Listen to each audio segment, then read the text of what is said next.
Olá, queridos, a graça e a paz de Cristo, tudo bem contigo? Eu espero que sim. Jesus disse que no mundo nós teríamos aflições. E isso de fato é uma grande verdade. Volta e meia, a aflição bate na minha porta e pode bater na sua também. Às vezes ela pode se manifestar para mim e para você com a morte de um ente muito querido. Às vezes encaramos a aflição na forma de uma enfermidade. Às vezes ela vem na forma de um desemprego. Às vezes vem na dificuldade da convivência conjugal, na criação de filhos. Às vezes ela se manifesta na forma de uma doença emocional, uma depressão e por aí vai. Então todos nós estamos vulneráveis a ser afligidos por essas coisas. E a pergunta de Deus para a minha vida e para a sua vida é: quando as aflições vêm, como é que eu e você nos comportamos? Será que a gente sofre calado, sofre sozinho, ou gritamos e pedimos socorro, pedimos ajuda? E é sobre isso que eu quero conversar com vocês hoje. O texto da Palavra de Deus está registrado lá em Mateus, no seu capítulo 20, a partir do versículo 29. Escute com muita atenção o que diz a Palavra do Senhor. Ao saírem de Jericó, uma grande multidão seguiu Jesus. 2 cegos estavam sentados à beira do caminho.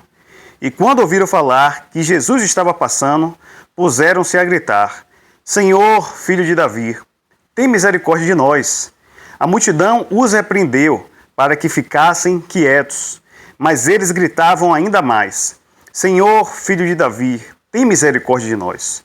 Jesus, parando, chamou-os e perguntou-lhes: O que vocês querem que eu faça? Responderam eles: Senhor, queremos que se abram os nossos olhos. Jesus teve compaixão deles e tocou nos olhos deles. Imediatamente, eles recuperaram a visão e o seguiram. Glória a Deus por essa palavra, um texto riquíssimo que traz inúmeras lições de Deus para a minha vida e para a sua vida, e a gente vai pontuar algumas delas, tá bom? Primeira coisa aqui que me chama a atenção é se hoje, querido, a gente já encontra tanta dificuldade em inclusão social de pessoas que portam alguma deficiência, como esses cegos aqui, que dirás lá no passado. Certamente eram homens que estavam ali à margem da sociedade, pessoas que tinham um mínimo de atenção da sociedade, muito certamente.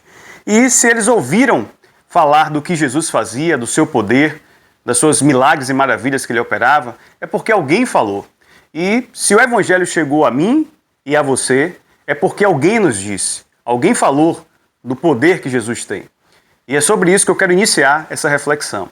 Como é que a gente tem se portado? Será que a gente tem falado do amor de Deus, falado da grandeza dele, falado das maravilhas que ele tem feito, dos milagres que cotidianamente nós vivenciamos, de tudo aquilo que ele já fez por mim e por você?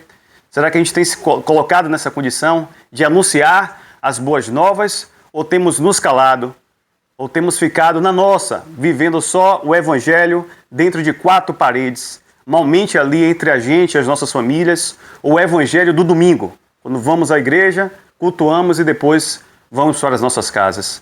Será que nós temos tido vergonha de anunciar o evangelho, de falarmos sobre o poder de Deus, de falarmos de arrependimento de pecado? Então reflita sobre isso, tá bom? Porque se esses cegos aqui foram curados, é porque alguém falou de Jesus para ele. E que a gente possa ter esse coração, falar do Deus, do Filho de Deus, aquele que é poderoso para transformar qualquer vida, tá certo? Então essa é a primeira lição. A segunda coisa aqui que me chama a atenção é que enquanto Jesus ali estavam passando, esses cegos começaram a gritar: Senhor, filho de Davi, tem misericórdia de nós. E a população, a multidão, repreendia aqueles homens. Olha só, fiquem calados, não incomodem o mestre. E quanto mais eles eram reprimidos, queridos, mais aqueles homens gritavam, dizendo: Jesus, filho de Davi, tem misericórdia de nós. Ah, se todos nós agíssemos como esses 2 cegos, quando as aflições visitam a minha casa e a sua casa. Ai de nós, se assim nós fizéssemos, como seria bom. Mas na maioria das vezes não é assim que funciona. Muitos de nós optamos por sofrer calado.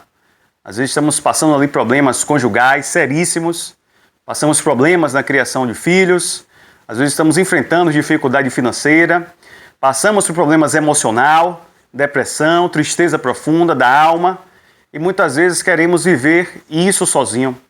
Não pedimos ajuda. E isso é um grande equívoco, tá bom? Às vezes o inimigo das nossas almas, o diabo, ela sopra nos ouvidos de que nós devemos ficar calado, ficar preocupado com a nossa reputação, com a nossa autoimagem. O que vão falar de você se você falar que você tem esse vício? O que vão falar de você se você informar que você tem passado essa dificuldade?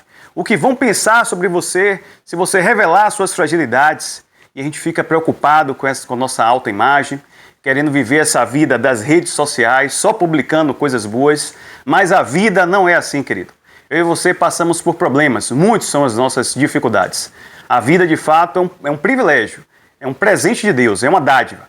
Mas com ela vem sim muitos momentos de aflições e de lutas. E a gente não pode querer travar essas lutas sozinhos, tá bom? Então a coisa aqui que me chama a atenção é que esses cegos corajosamente desafiaram ali a multidão enquanto as pessoas estavam mandando eles ficarem calados, reprimindo eles, mas eles colocaram para fora a sua angústia, a angústia das suas almas, tá bom? Então que isso também seja uma verdade na minha vida e na sua vida. Quando a aflição nos visitar, que a gente possa gritar como esses homens aqui gritaram, clamando por socorro. E dando continuidade, a palavra de Deus diz que Jesus, parando, chamou-os e o perguntou: o que vocês querem que eu vos faça? Então Jesus, se você for parar para meditar nos evangelhos, vai ver que ele estava sempre fazendo algo. Jesus nunca estava parado. Estava sempre visitando as aldeias, pregando nas sinagogas, curando toda sorte de enfermidade, expulsando demônios. Enfim, Jesus estava sempre fazendo alguma coisa. E às vezes a gente dá desculpa que a nossa vida está muito corrida, que a gente precisa trabalhar, precisa estudar, precisa cuidar das coisas de casa e já não temos tempo, malmente para a gente, que dirás para os outros. Mas Jesus aqui nos ensina que por mais corrido que seja a minha agenda, que seja a sua agenda, por mais tarefas que eu e você venhamos a ter no nosso dia a dia, a gente tem que estar sensível às pessoas que estão ao nosso redor. Tem muitas pessoas que, como a gente falou aqui, não agem como esses cegos, estão ali sofrendo e que você bate o olho e vê que a pessoa não está bem. E muitas vezes a gente não tem essa sensibilidade de ligar, de prestar ali um ombro amigo, de ouvir essa pessoa e que Deus possa achar em mim e em você esse cristão que vai muito além dos domingos na igreja, que vai muito além da aparência de cristão, que de fato a gente possa se comportar, apesar das nossas dificuldades, das nossas falhas, porque sim, nós somos falhos, mas que a gente possa ter esse coração de ter compaixão, tá? E compaixão aqui não é aquela só ter pena de uma pessoa, ou coitadinho, o ciclano está passando por aquilo, não é isso.